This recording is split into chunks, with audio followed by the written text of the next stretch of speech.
Hello everybody, this is Desmond2530 here, back again with another video, and today I'll be talking about one of my favorite weapons of all time, and a weapon which I'll talk about how you obtain it, because this weapon was basically, I feel bad for all you guys who may join this game after Beyond Light has released, because this went from being probably one of the easiest weapons to obtain in the entirety of Destiny history, to being a grind fest, to say the least.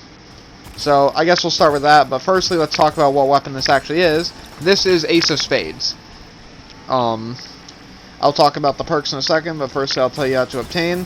All other weapons so far, aside from Duality, which you get from the Season Pass, I've made, are randomized rolls, basically meaning you can get them from any exotic source.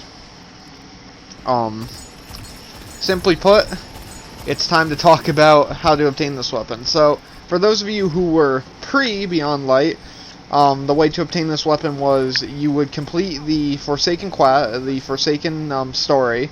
You would get the exotic quest for this, and then you'd follow the exotic quest, which most of it just required you getting kills with hand cannons. And some of those were in the Crucible, some of those weren't. But basically, it was just get a bunch of kills with hand cannons in different modes, and there you go. And this was one of the best guns in the game. It's been nerfed multiple times, and it's still considered one of the best guns in the game. And yeah, so time to talk about this. So this is what I'd like to call a medium rate of fire. I believe this is a 140, or no, it's not 140. It's like a 130 RPM. I think it's the medium RPM archetype. So medium damage, medium fire rate. In Crucible, it hits for 7D, sorry, into the head, which is what you want. I think it hits for like 40 in the body. Yeah, it hits for 47 in the body, it hits for like 70 to the head. Obviously, this is depending on range. But with all that being said, after I've gone over the archetype bits a little bit, time to talk about what makes this weapon so good. So, as you'll see here, the perk for the weapon, the exotic perk, is Momento Mori. So, Momento Mori says when reloading, after getting a kill, quickly after getting a kill, sorry, you will, basically the next 6 bullets you shoot of the gun, even if you reload it, will be Memento Mori shots that will have extra damage. For context, this makes the weapon from dealing 70 damage to dealing, 90, and that's very important because, sometimes with that 70, especially if you get a body shot in there, like let's say you go for the headshot but you get a body shot, the damage makes a huge difference, because 90 means that you can get a 3-shot headshot guaranteed, as where 70, especially if there's like damage reduction in there, sometimes it's a bit wonky. You'll see me get a lot of 4 taps in this gameplay, especially when I don't get the headshot. But that's my biggest thing with it, is just that overall the weapon is it's good. And I don't know how the fuck that happened. He charge shot me during a melee animation, but whatever. Yeah, so getting those 6 shots is very important, and making sure you reload after every time you get a kill is very important. Simply put, I would say that's the best thing about this weapon, is that it is a good weapon with good stats, that also just happens to have the ability to basically nuke people in a lot of scenarios, as soon as you get Memento Mori procced. As for its second perk, it has Firefly. So basically, upon getting a headshot, enemies will explode in, I believe it's solar damage. Mind you, sorry, in this gameplay I have a few moments where I have to step away. But this was the best gameplay I got with the weapon. In terms of its masterwork, it does have a masterwork where you just need to obtain kills with the weapon. I believe it's either kills with the weapon or kills while Memento Mori is active, which both of those are quite simple and easy to do.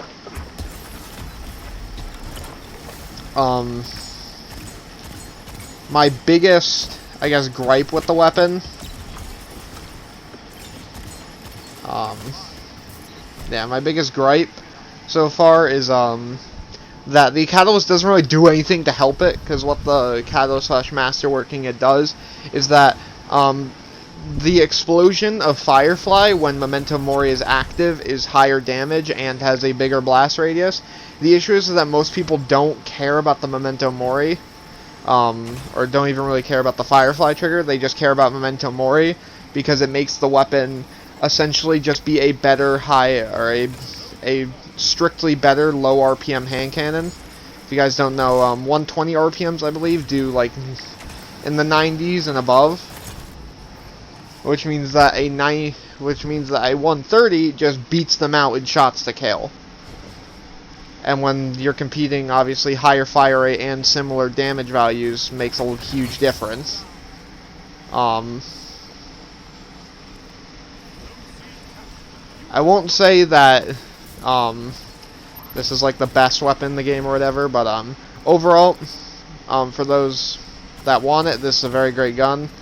I forgot to mention how to obtain it. Now you have to obtain it from the kiosk, which means you need an exotic cipher, 100 to 200. Sorry, you need 200 plant materials, and you need 125,000 glimmer, and you need 1 or 2 ascendant shards, and then you need 200 of any plant material, or if it is a raid exotic you need 240. In this case you only need the 200 material.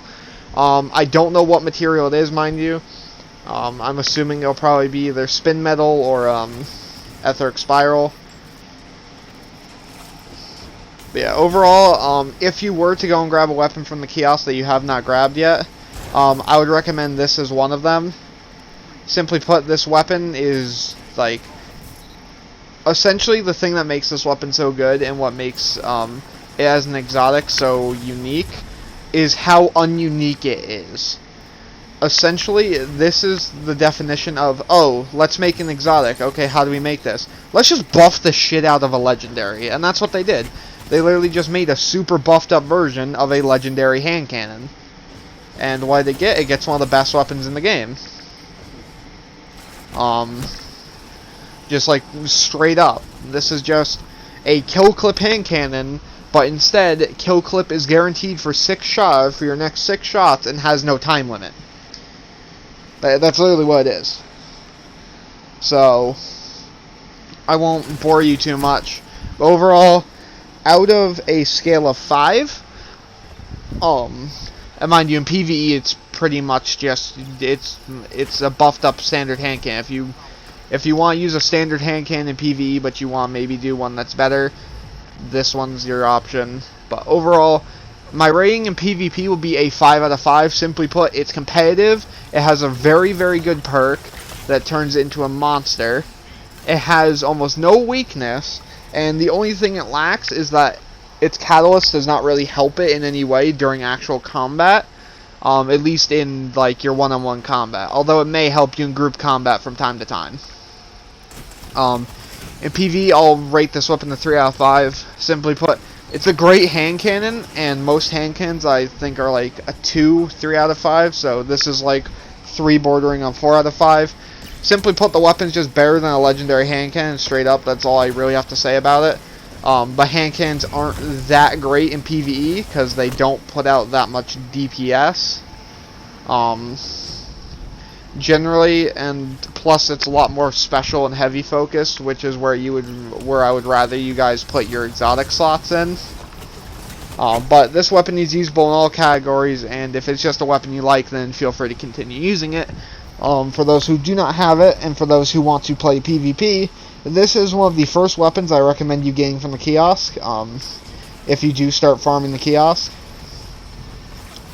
And yeah, that's really about it. You'll actually see the weapon I'll be reviewing next in this gameplay, because I obtain it at the end of this game, which is kind of hilarious. But yeah, overall that's what you get. Overall, out of 10, it is a 8 out of 10, almost 9 out of 10.